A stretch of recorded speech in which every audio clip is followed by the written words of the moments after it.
moi, je suis céramiste sculpteur. Je travaille l'argile, ça fait déjà une quinzaine d'années. OK.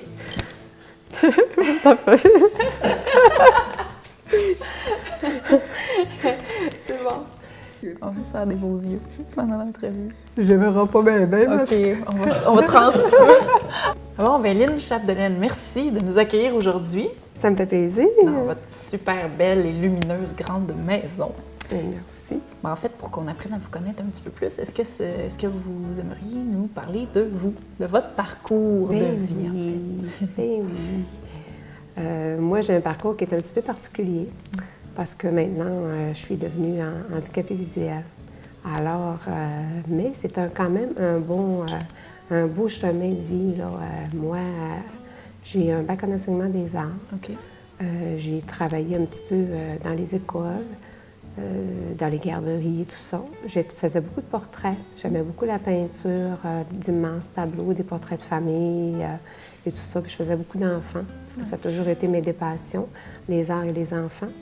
Puis j'ai fait ça jusqu'à un moment donné où ma santé là, s'est détériorée. Ça a atteint mes yeux et mes reins. Alors, à ce moment-là, j'ai été 2 ans très malade, là, à faire de la dialyse et tout ça, faire beaucoup de pression. Puis, c'est en 95 que j'ai eu une greffe de rein. Ça a stabilisé ma santé, ça a stabilisé ma vision aussi. Moi, à ce moment-là, j'ai essayé de faire un petit peu de peinture, mais c'est sûr que je n'étais plus capable de faire ce que je faisais avant. J'étais tellement dans le détail, dans le souci du détail à faire que ça ressemble à la personne que je voulais. Puis là, je n'étais plus capable de faire ça. Puis même au niveau de la couleur, là, ça avait atteint... j'ai de la misère encore un petit peu avec les nuances de couleur. OK. Parce que vos yeux, vous avez perdu... J'ai perdu un gros pourcentage de vision. Là. Alors, je suis vraiment reconnue comme une personne semi-voyante ou handicapée visuelle.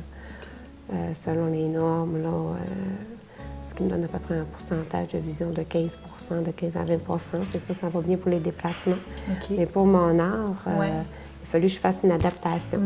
C'est important pour vous de continuer à faire de l'art, à être une artiste? Oui, c'était important, c'était dans moi, c'était tellement dans moi que quand tout ça est arrivé, que moi je me disais, parce qu'on disait que j'allais devenir complètement aveugle, puis je me disais, ça peut pas arriver, ça se peut pas que le bon Dieu me donne ce don-là, cette passion-là. Il faut absolument qu'on fasse tout ce qu'il y a à faire au niveau des opérations pour qu'il m'en reste assez pour continuer de faire mon art, puis un jour avoir la chance d'avoir un enfant et tout ça. Alors, on a fait tout ce qu'il y avait à faire comme opération, chirurgie au laser. J'ai fait des hémorragies par la suite, j'ai fait du glaucome. Fait qu'on a fait le maximum parce que je voulais créer, c'était tellement dans moi. Je ne peux pas passer à côté de ça. Alors, c'est ce qui m'a tenue, qui m'a permis de passer au travers. On dit souvent que c'est une thérapie. C'est de l'art-thérapie de travailler quand on aime, quand on a cette passion-là. On passe à travers des épreuves très, très difficiles. Là. Alors, c'est ça. Ça vous permet de passer à travers, de vous accrocher quelque chose. Oui, c'est très important. Merci. C'est le fun, je vois les bons yeux. Moi, je vois pas ce qui m'agace, puis tu le vois. Montrez-nous maintenant comment vous réussissez à produire vos œuvres, finalement. Oui, bien, je vais commencer par une petite pièce. Là, j'ai des petits personnages que j'aime bien faire, que je parlais tout à l'heure, justement, là, les petits personnages. Ceux-là, c'est les petits personnages au gros pied. Oui. Fait que là, ici, on a un petit bonhomme bien simple, là, mais à partir de cette forme-là, je peux faire, c'est sûr, je peux faire du cheval d'hockey, ce que j'avais pensé faire, comme ce matin, ce midi, c'est-à-dire, on pourrait faire un petit cheval, peut-être plus un petit pêcheur ou un petit chasseur. Là. OK. Fait que moi, pour faire un petit personnage comme ça, moi, ce que j'ai fait, je me suis fait un petit patron. En carton comme ça, pour le compte de base, puis la structure pour faire la cave. Mais moi, j'ai déjà fait de la couture un petit peu, puis j'aimais bien ça. Puis avec les patrons. Travailler avec des patrons. J'ai mon bloc, à ça que mes patrons ont été créés. Je vais partir de mon bloc d'argile. OK. Qui est ici. Puis je vais prendre mon petit fil, puis je vais me couper un morceau d'argile comme ça. Wow! Alors, je vais travailler comme ça, mon morceau d'argile, ma plaque. Des fois, l'argile est un peu dure, mais on finit par l'attendre. Oui, hein, mais ça fait des bons bras. Oui. Ça peut être le fun aussi parce que je peux même l'utiliser là, pour si je veux mettre un petit peu de texture. Je peux y aller avec des petits napperons en plastique comme ça. OK. Fait que je peux avoir la texture. La je peux texture le mettre. du sac à dos. C'est ça le secret de la pro. Fait que je peux rouler comme ça avec mon rouleau à pâte. Rouler la texture comme. Fait que là, mettons que je voudrais faire le cône de vase. OK. Et je vais. Là, ici, j'aurais pas suffisamment. Il faudrait que j'en mette partout. OK. Là, avec mon petit outil, ici, ça. je vais tailler ici. Comme ça, ma forme. Je vais vous montrer un petit peu ce que ça donne d'un coup, d'un coup monté. OK. J'ai préparé ça, ici. Aha! Vous voyez? Wow. Ici, on voit ce que je cherchais, c'est la petite manche. Oui. D'un coup enroulé, ce petit bras, ça devient ça. OK. Fait que j'en ai fait 2 comme ça, des petits bras. Notre petit sac à dos de tout à l'heure. Le petit sac à dos, je vais le montrer de mon côté. J'ai fermé mon cône, j'ai fermé aussi au niveau des jambes pour faire un petit pantalon. On a justement la texture que je voulais désirer. Puis ici, si je vais pouvoir y ajouter sa petite tête ici. Puis ça, là, pour fixer les pièces, vous y allez avec de l'eau, tout simplement, ou avec d'autres morceaux d'argile? C'est une bonne question. Ici, moi, je me suis préparé la barbotine. La barbotine, ça a été fait avec des petits morceaux d'argile qui ont séché. OK. Fait que moi, je ramasse les petits morceaux d'argile. Si j'en laisse sur ma table, Oui. qui ont séché, ces petits morceaux d'argile-là, je vais les ramasser. Je vais les mettre dans un petit plat, quand il va être bien sec. Puis, je vais ajouter un petit peu d'eau. Fait que ça permet, quand j'ajoute de l'eau, de faire une belle barbotine qui est le fun à travailler. C'est comme jouer dans la boîte. Oui, en plus doux. On peut s'amuser. Oui, on peut se faire des beaux maquillages. Nous, on va le garder pour notre petit bonhomme ici. Alors, mettons, je ne la fixe pas avant la fin, parce que souvent, à la fin, je vais y ajouter des petits détails. Fait que je vais voir. Mais je pourrais la fixer là, facilement. Je peux l'ajouter. Ah, ouais. Fait que si elle est à mon goût, au bon endroit. Puis je fais la même chose pour ces petits bras. De chaque côté, ça va vous donner...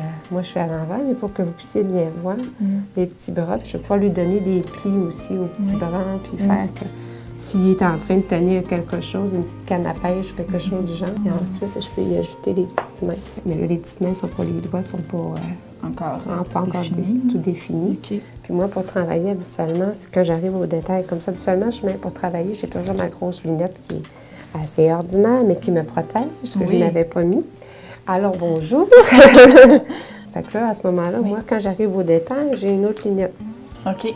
Mais elle, c'est sûr que c'est pour voir vraiment de plus près. Puis j'ai de la difficulté à la porter longtemps.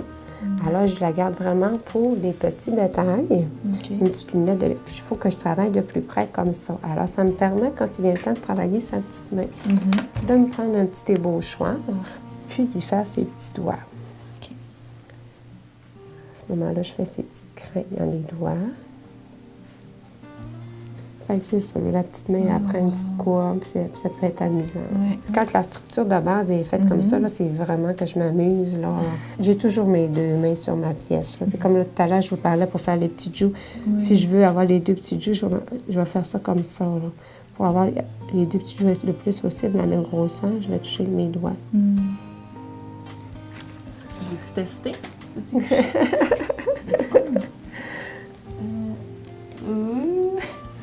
C'est hot. Après ça, on ferme les caméras puis on va se faire des masses de boîtes. Faire une figurine comme ça dans une journée, combien de temps fabriquer ça? 2 jours. 2 jours? 1 à 2 jours, certains. Là. Ah, c'est bon. Oui, oui. OK. Il faudrait la mettre ici, là. C'est pas un gros four. Je n'ai déjà eu un gros pied à briser. Puis je mets des petites tablettes comme ça. Puis là, je vais insérer des petites tablettes comme ça ici. Des petites pattes, excuse-moi. Mettre une autre tablette. Et je vais faire encore la même chose. Je vais remettre des petites pattes et ainsi de suite. Je vais mettre des rangées comme ça. Puis ensuite, je vais fermer mon four. Je vais le décoller tranquillement. Fait que je vais calculer 8 heures de cuisson. Après avoir fermé ma pièce, j'enlève toutes mes tablettes comme ça. je pars avec mes pièces, je les apporte à l'intérieur pour me permettre par la suite là, de les peindre. Fait que c'est pas mal ça là, pour la cuisson. Ah, voici, c'est une pull vrai, j'aurais pas mis la veste à mon garçon, par exemple.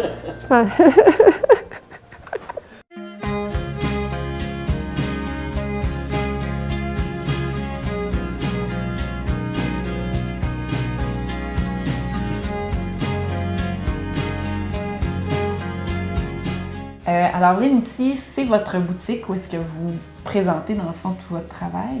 Oui, vous avez toutes mes pièces qui sont sur les murs, puis sur les étagères, là, qui sont ici. Parfait, notamment les figurines en argile blanche. Beige. C'est une argile beige. C'est un semi-grand. La pièce que j'ai faite tout à l'heure, je vais montrer un petit peu comment faire pour la base. Ici, les pièces qui sont ici. Je les appelle mes personnages au croc-pied. Puis après la cuisson, j'ajoute un petit peu de couleur. Mais là, ils sont plus colorés que mes anciens personnages qui sont ici, là, qui sont plus ton sur ton. Ici, on a vraiment des couleurs qui sont plus contrastantes. Souvent, vous avez des petits sportifs, des petits skieurs, des petits pêcheurs, des joueurs de hockey, là, des petits personnages qui s'en vont à l'école, les petits professeurs. J'aime ça. C'est des petits personnages que j'habille, puis je m'amuse, je captive en faisant des petits personnages comme ça. Ils sont vivants.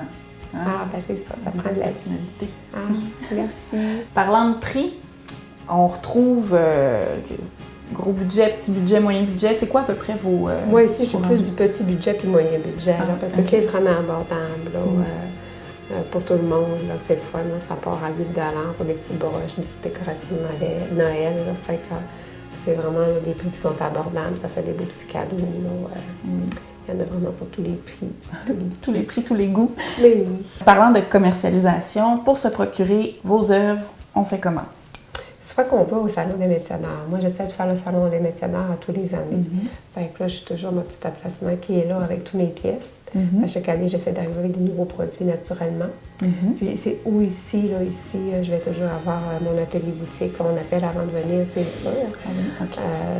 C'est l'idéal, mais habituellement, on n'a pas de misère à me trouver. Là. On m'appelle avant de venir. Fait que, sur la rue des Myrtilles à Jonquière, à côté du Gouvernet-l'Évêque. C'est vraiment facile à trouver. Bien, merci beaucoup, Lynn, de nous avoir ça me fait plaisir. Très belle rencontre, je suis vraiment contente. Bien, moi aussi, c'est vraiment gentil. Ça a été une belle rencontre pour moi aussi. Merci. Et on va là. Après la danse, bravo. Merci, vraiment gentil.